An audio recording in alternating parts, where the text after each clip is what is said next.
সব সময় আল্লাহর কাছে এই দোয়াটা যেন আমরা করি, আল্লাহ কিয়ামতের দিন তুমি আমার হিসাব নিও না, আল্লাহ তুমি আমার বিচার বসিও না, আল্লাহ তুমি দয়া করে আমারে মাফ করে দিও।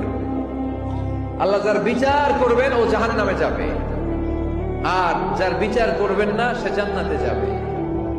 আল্লাহ যদি বিচার করে আর পাই টু পাই হিসাব নেয়, নামাজ পড়লি না কেন, রোজা রাখলি না কেন, মিথ্যা বললি কেন, খাদ্যে ভেজাল দিলি কেন, মাছে ফরমালিন দিলি কেন, যৌতুক খাইলি কেন, ঘুষ খাইলি কেন, উল্টাপাল্টা করলি কেন, জিনা করলি কেন, একটার পর একটা প্রশ্ন বানে যদি সেই ভয়ঙ্কর দিনে আল্লাহ আমাদেরকে জর্জরিত করে, আমাদের কোনো উত্তর আছে?